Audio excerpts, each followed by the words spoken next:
అందరికీ నమస్కారం. నా పేరు రామమోహన్ ఆకుండి. సాధారణంగా ఈ ఛానల్లో నేను పాలిటిక్స్ మీద వీడియోలు పెట్టను. కానీ ప్రస్తుతం చాలా ఆందోళన కలిగిస్తున్న ట్రంప్ టారిఫ్ల విషయంలో ఒక వీడియో చేయాలని అనుకున్నాను. ఈ వీడియో మీకు నచ్చినట్లయితే దీనిపై మీ అభిప్రాయాన్ని తెలియజేయండి. భారత్ ఇప్పుడు కొత్త దిశగా ప్రయాణిస్తోంది. ఒక సార్వభౌమ శక్తిగా ప్రపంచం ఎదుట నిలబడుతోంది. కానీ ఈ మార్పు అమెరికా దేశానికి ఆందోళన కలిగిస్తోంది, ముఖ్యంగా ట్రంప్కి. ట్రంప్ కేవలం మన దేశానికే కాదు, ఇతర దేశాలకు కూడా టారిఫ్స్ విధించాడు. కానీ మనకు భారీగా విధించడమే కాకుండా రష్యాతో మన వ్యాపార లావాదేవీలపై వ్యతిరేకతను వ్యక్తం చేస్తున్నారు. రష్యా ఉక్రెయిన్తో యుద్ధం చేస్తుంటే భారత్ ఆ దేశం నుండి చమురు కొనుగోలు చేస్తూ ఆర్థిక సహాయం అందిస్తోందని, తద్వారా ఉక్రెయిన్లో అధిక మారణహోమానికి కారణం అవుతోందని ట్రంప్ చెబుతున్నాడు. ఉక్రెయిన్ యుద్ధం అనేది రష్యా ఉక్రెయిన్ దేశాల అంతర్గత వ్యవహారం. నాటో దేశాలు ఉక్రెయిన్కి అర్ధబలం, ఆయుధ బలం అందిస్తూ రష్యా మీదకు ఉసిగొలుపుతున్నాయి. ఉక్రెయిన్ అధ్యక్షుడు కూడా తగ్గేది లేదు అన్నట్లుగా రష్యాతో యుద్ధాన్ని కొనసాగించాడు. అందుకు రష్యా ధీటుగా జవాబిచ్చింది. ఆసియా ఖండంలో రష్యా బలమైన దేశం. ఆ దేశాన్ని బలహీనపరిస్తే ప్రపంచంలో అమెరికాదే ఆధిపత్యం.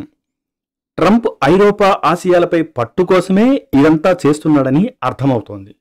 ఇజ్రాయెల్, ఇరాన్, పాలస్తీనా యుద్ధాలలో ట్రంప్ కప్పదాటు వైఖరి అవలంబించాడు. యుద్ధాలు ఆపడంలో విఫలమయ్యాడు.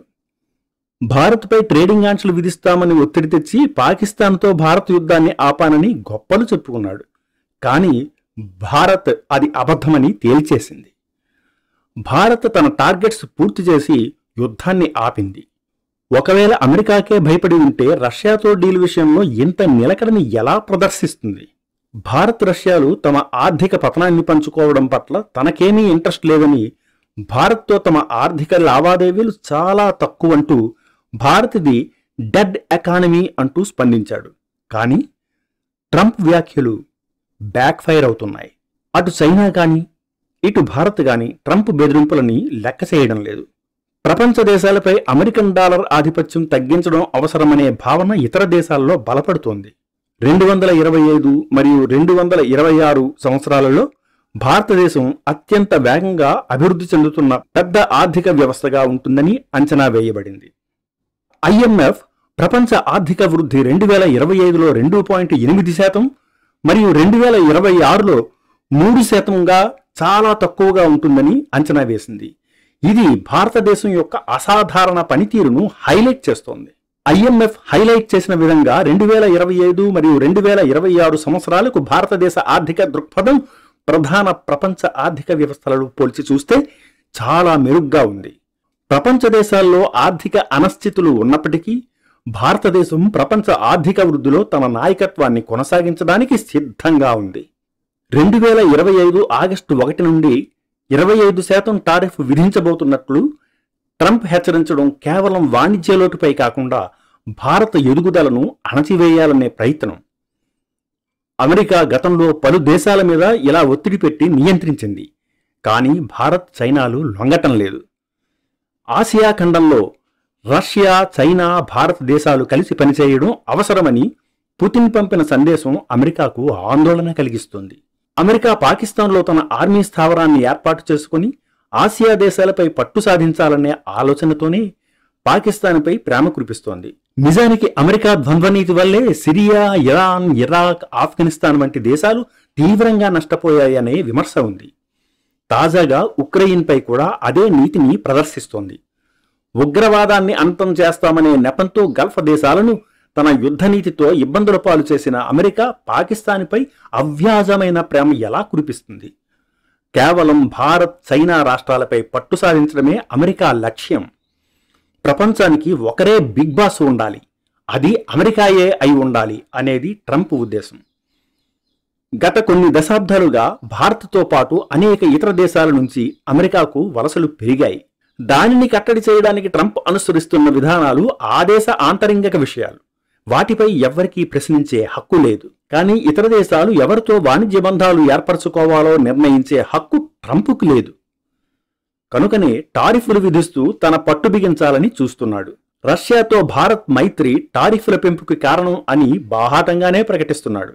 యుద్ధాలతో సాధించలేని ఆధిపత్యం వ్యాపారంతో, ఆర్థిక ఒత్తిడులతో చేయవచ్చు అనేది బూజుపట్టిన విధానం. గతంలో ఈస్ట్ ఇండియా కంపెనీ ఇదే విధానంతో భారత్పై ఆధిపత్యం చలాయించింది. చివరకు బ్రిటిష్ ప్రభుత్వం చేతిలోకి భారత్ వెళ్లిపోయింది. కానీ ఇప్పుడు భారత్ స్వతంత్రంగా ఎదగడం అవసరమని భావిస్తోంది. అన్ని దేశాలతోనూ వ్యాపార, సాంస్కృతిక సంబంధాలు కొనసాగిస్తూ ఇప్పటికే ప్రపంచంలో 5వ అతిపెద్ద ఆర్థిక వ్యవస్థగా ఎదిగింది. 2030 కల్లా 3వ స్థానానికి చేరాలని లక్ష్యంగా పెట్టుకుంది. డిజిటల్ పేమెంట్, యూపీఐ, అంతరిక్ష వ్యవస్థ, రక్షణ ఉత్పత్తులు, సెమీ కండక్టర్లు, ఆర్టిఫిషియల్ ఇంటెలిజెన్సీ రంగాల్లో భారత్ భారీ అభివృద్ధి సాధిస్తోంది. చైనా తర్వాత అతిపెద్ద ప్రధాన తయారీ కేంద్రంగా రూపుదిద్దుకుంటోంది. ఒక దేశంతో ఎక్కువ, మరొక దేశంతో తక్కువ అని కాకుండా భారత్ మల్టీ అలైన్మెంట్ దౌత్య విధానాన్ని అమలు చేస్తోంది.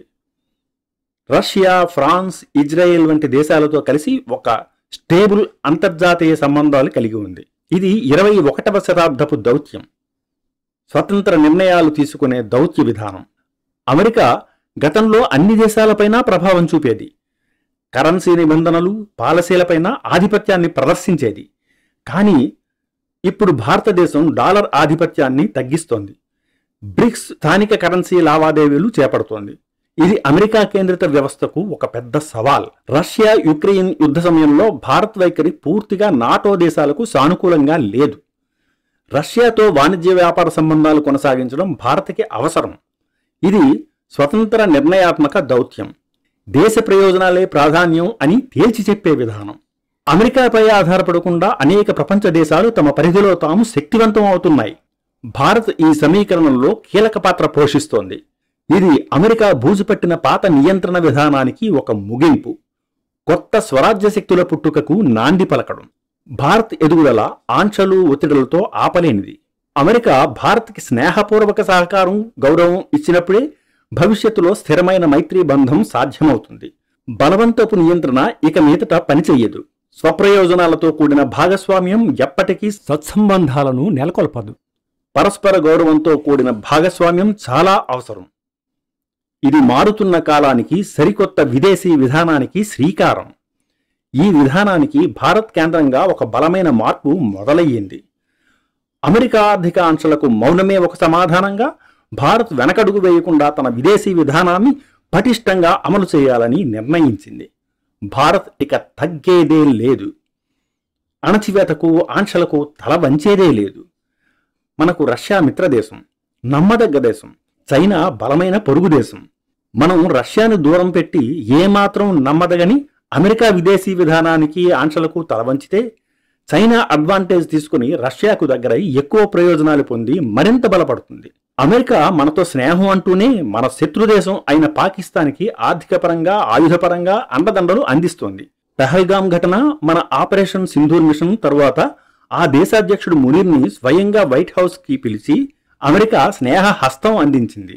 ఉద్యోగ నియామకాల విషయంలో, పెట్టుబడుల విషయంలో కూడా అమెరికా తన దేశీయ కంపెనీలపై కొరడా ఝులిపిస్తోంది. ఇది ఎంత మాత్రం భారతదేశానికి ప్రయోజనకరం కాదు. అమెరికాది కేవలం వ్యాపార ప్రయోజనాలతో కూడిన స్నేహం. జియోపాలిటిక్స్తో మన దేశాన్ని కట్టడి చేసే ప్రయత్నంలో భాగంగానే అమెరికా ఇదంతా చేస్తోంది. భారతదేశం France, Israel, Japan, Germany, Africa దేశాలతో పాటు చైనాతో కూడా కలిసి మల్టీపోలార్ విదేశీ విధానాన్ని నడుపుతోంది.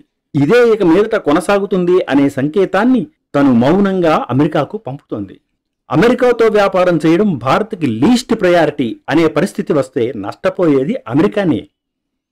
అత్యంత మానవ వనరులు, కొనుగోలు శక్తి కలిగి ఉన్న దేశం భారతదేశం. ఇటువంటి దేశంతో స్నేహబంధం తెంచుకుంటే ఆ దేశానికే నష్టం. ఈ వీడియో మీకు నచ్చినట్లయితే లైక్ చేయండి, షేర్ చేయండి. అదేవిధంగా ఇంకా ఈ ఛానల్ని సబ్స్క్రైబ్ చేసుకున్నట్లయితే దయచేసి సబ్స్క్రైబ్ చేసుకోండి. ఈ వీడియోను చివరిదాకా వీక్షించిన మీకు ధన్యవాదాలు.